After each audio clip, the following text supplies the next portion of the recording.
ગુસાઈજી અને શ્રી ગિરધરજીની એક પરંપરામાં શ્રી ગોવિંદરાયજી પણ ખૂબ જ ભગવત સેવા પરાયણ પ્રસંગ આપે છે ને કે આપના વિવાહ નક્કી થયા ત્યારે સાંજે ગૌધૂલી વેલાનો હસ્તમેલાપનું મુહૂર્ત નક્કી થયું.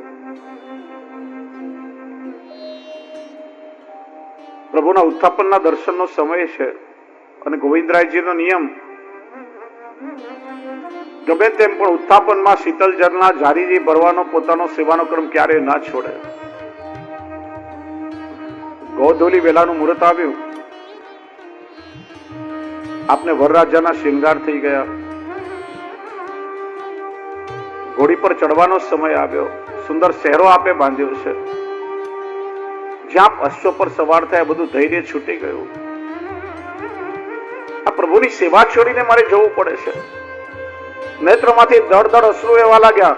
જ્યાં શ્રી ગુસાઈજી આ જોયું, બાવા જ આપના વિવાહનો ઉત્સવ છે અને આપના નેત્રોમાં અશ્રુ, આપના મુખ પર ઉદાસી.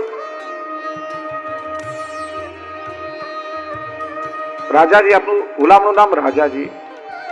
એવું શું થયું? શ્રી ગુસાઈજી આપના હૃદયનો તાપ જાણી ગયા. શ્રી ગોવિંદરાયજી આજ્ઞા કરી, કાકાજી આપ કહો છો ને કે લગ્ન આદિ લૌકિક પ્રસંગો બધા પ્રભુના સુખ માટે હોય અને અમારા લગ્નના કારણે મારી જારીજી ભરવાની સેવા છૂટી જશે.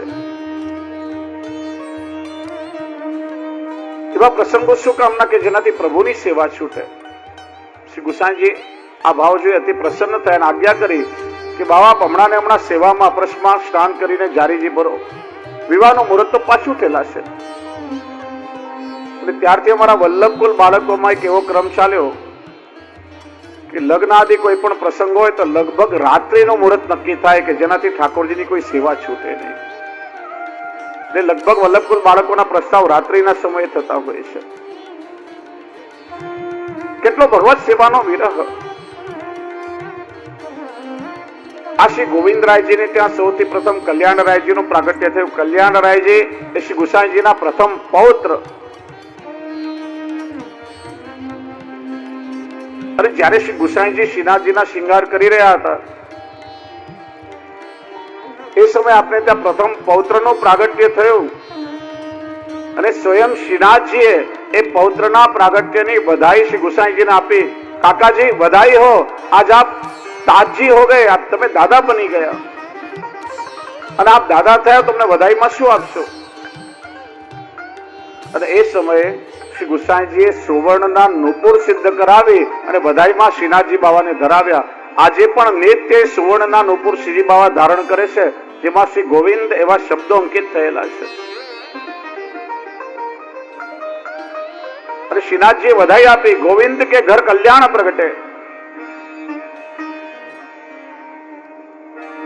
જેવો તાપ શ્રી ગોવિંદરાયજીને હતો એવો કલ્યાણરાયજીને પણ હતો. અને શિક્ષાપત્રની ભૂમિકામાં બધાએ કદાચ એનું શ્રવણ કર્યું જ હશે. સૂક્ષ્મમાં કહું, કલ્યાણરાયજી 10 વર્ષના અને શ્રી ગુસાઈજીના કાકા શ્રી મહાપ્રભુજીના ભાઈ કેશવપુર, જેમની મઠની સંન્યાસી પરંપરા હતી,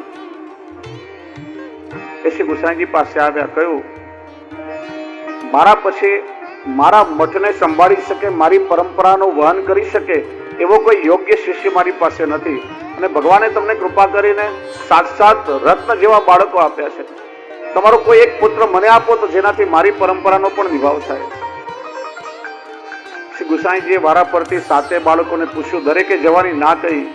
પ્રભુની સેવા છોડી અને અમને કોઈ સંપત્તિ કે ઐશ્વર્યનો મોહ નથી. એ સમયે શ્રી કલ્યાણરાયજી ઘરમાં સૌથી નાના હતા. મનમાં વિચાર્યું કે મારા પિતાને બધા કાકાઓએ ના કહી, ઘરમાં હું સૌથી નાનો છું, મને જે તે બોલતાય નથી આવડતું, કદાચ જવાનો વારો મારો આવશે અને મારે આ વ્રજ અને ઠાકોરજીની સેવા છોડીને જવું પડશે. રાતભર નિદ્રા નથી આવતી, નેત્રમાંથી અશ્રુ વહે છે. વહેલી સવારે પ્રાતઃ કાલે જઈ જ્યાં શ્રી ગુસાઈજી પોડ્યા હતા એમના ચરણ પકડી લીધા, મસ્તક ચરણ પર ઢાળી દીધું. શ્રી ગુસાઈ જાગ્યા. કેમ બાવા, શું થયું? નેત્રોમાં આશરો. ત્યારે પદ ગાયું, હું બ્રજ માગનો છું, બ્રજ તજ અનત ન જાઉં, कर न पसारो शेष न नाओ या ब्रज के अभिमान, सुरपति नरपति नाग लोकपति मेरे रंग समान, कहत कल्याण मुकुंद तात कर कमल धरो मम शेष, મને આપ અભય આપો, વ્રજ અને વ્રજાદેશની સેવા છોડીને મને ક્યાંય નહીં મોકલો. સુરપતિ એટલે સ્વર્ગનું સુખ, નરપતિ એટલે ભૂલોકનું સુખ, નાગલોકપતિ એટલે પાતાળનું સુખ. પ્રભુની સેવા છોડી આ ત્રણેય લોકનું ઐશ્વર્ય મારા માટે ઘાસના તણકલા જેવું છે. સેવા છોડી એવું સુખ મારે નથી જોઈતું. અને નાના બાળકની આ ભાવના જોઈ શ્રી ગુસાઈજી પોતાના હૃદય સાથે લગાડ્યા અને પોતાના અધરામૃત ચરબી તાંબુલનું આપને દાન કર્યું. અને જેના માધ્યમથી શ્રી ગુસાઈજીનું પોતાનું સ્વરૂપ શ્રી હરિરાય મહાપ્રભુ સ્વરૂપે પ્રગટ થયા. ત્રણ મહાનુભાવોને શ્રી ગુસાઈજીના અધર્મૃત ચરબી તાંબુલનું દાન થયું છે. શ્રી કલ્યાણરાયજી કે જેમના માધ્યમથી શ્રી ગુસાઈજીનું પોતાનું સાક્ષાત સ્વરૂપ શ્રી હરિરાયજી પ્રગટ થયું, જેમના દ્વારા પ્રગટેલા આખ્યાનનું આપણે શ્રવણ કરી રહ્યા છે. ગોપાલદાસજી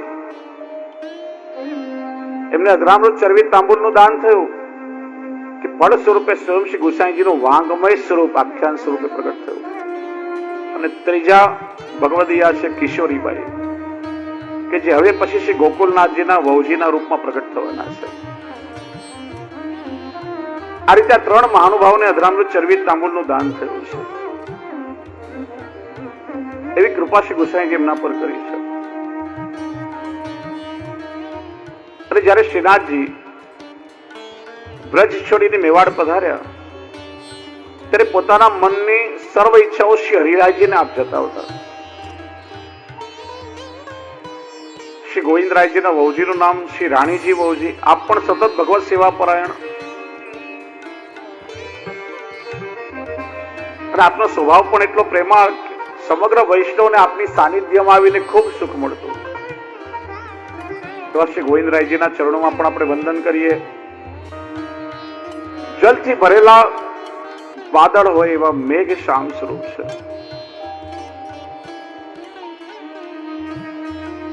કમલ લોચન, આપના નેત્રો કમલની પાકડી જેવા હતા અને એટલા માટે બધા આપને રાજીવ લોચનના ગુલામના નામથી બોલાવે. એકવાર શ્રી ગુસાઈજીએ પેલા જડિયાને શ્રીનાથજી માટે સુંદર નેત્રો સિદ્ધ કરવાની આજ્ઞા કરી. જેટલી વાર પેલો જડિયો નેત્ર બનાવીને લાવે, સિદ્ધ કરીને લાવે અને શ્રીજી બાબાને પસંદ ના પડે, ઘણી બધી વાર નેત્રો સિદ્ધ થયા અને શ્રીજી બાબા કે આ નેત્રો મને નથી ગમતા. પૂછ્યું કૃપાનાથ આપને કેવા નેત્રો જોઈએ છે? અને એ સમયે બાલકૃષ્ણલાલજી ભીતર નિજ મંદિરમાં પધાર્યા અને શ્રી બાલકૃષ્ણલાલજીના નેત્રો જોઈને શ્રીનાથજી આજ્ઞા કરી, કાકાજી મને તો આ બાલકૃષ્ણલાલજી જેવા નેત્રો જોઈએ છે. અને બરાબર એમના જેવા નેત્રો સિદ્ધ કરીને પેલા જડિયા લઈને આવ્યા અને આજે પણ શ્રીજી બાબા એ જ એવા જ નેત્રો ધારણ કરે છે, જેને આપણે કટાક્ષ નેત્ર કહીએ છીએ. આ નેત્ર બરાબર શ્રી બાલકૃષ્ણલાલજીના નેત્ર જોઈને એવા અલંકાર સિદ્ધ કરવામાં આવ્યા છે. શ્રી બાલકૃષ્ણલાલજીનું સ્વરૂપ અત્યંત કોમલ. જો જ્યાં શ્રી બાલકૃષ્ણલાલજીની ચર્ચા ચાલી રહી છે ત્યાં જ આપના જ વંશના બાલક તૃતીય ગ્રહમાંથી ને ષષ્ઠ ગ્રહમાંથી આપશ્રીના વહુજી કમલા વહુજી અત્યંત સુંદર અને સેવામાં પણ એટલા સહાયક. અને પ્રસંગ આપણે આગળ પણ જોયો કે પોતાના ભવનની અગાસી પર રાત્રે પોઢ્યા હતા અને આપનું મુખારબિંદ ખુલ્લું રહ્યું તો ચંદ્ર પણ આપના સ્વરૂપ પર મોહિત થઈ ગયો, થંભી ગયો. ત્યારે શ્રીજી બાબાએ સ્વયં પોતાના પીતાંબરની ચાદર વહુજીને ઓઢાડી આજ્ઞા કરી, આપણું મુખ કોઈ ન બતાવીએ, નજર લાગી જાય. આ રીતે શ્રીનાથજી પોતાના શ્રી વલ્લભના સમગ્ર પરિવારની કાળજી રાખતા, શ્રી વલ્લભના પરિવારને પોતાનો નિજ પરિવાર માનતા. ત્યારથી પુષ્ટિ માર્ગમાં વહુજી બેટીજીઓ બધા ચાદર ઓઢવા લાગે, પરંપરા શરૂ થઈ. શ્રી ગુસાઈજી પ્રભુ ચરણે શ્રી બાલકૃષ્ણલાલજીને શ્રી દ્વારકાધીશજીનું સ્વરૂપ પધરાવી આપ્યું. એકવાર આપના મનમાં મનોરથ થયો, મારા પ્રભુની હું સ્વામિનીજી સહિત સેવા કરું. આપણે શ્રી ગુસાઈજીને પૂછ્યું, કાકાજી મારા પ્રભુના સ્વામિનીજી કોણ છે? શ્રી ગુસાઈજી શ્રી બાલકૃષ્ણલાલજીને સોનાનું કડો આપ્યું, આજ્ઞા કરી, આ કડો જેમના શ્રીયસ્તમાં બરાબર બેસી જાય એ શ્રી દ્વારકાધીશ પ્રભુના સ્વામિની છે. એ સુવર્ણનું કડો લઈ આપણે આખા બ્રજમાં વિચરણ કર્યું. ફરતા ફરતા ગુંજાવનમાં પધાર્યા. ત્યાં સામેથી શ્રી યમુનાજી પધાર્યા. પૂછ્યું, ક્યાં છે મારું કડું? લાવો મને આપી દો. અને એ કડું શ્રી યમુનાજીના શ્રીયસમાં બરાબર બેસી ગયું. માટે શ્રી દ્વારકાધીશ પ્રભુના સ્વામીજી એ શ્રી યમુનાજી છે, મૈયાજી છે.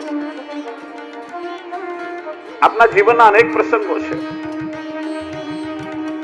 બાલ લીલા અને નંદ મહોત્સવની લીલામાં આપને અત્યંત આસક્તિ હતી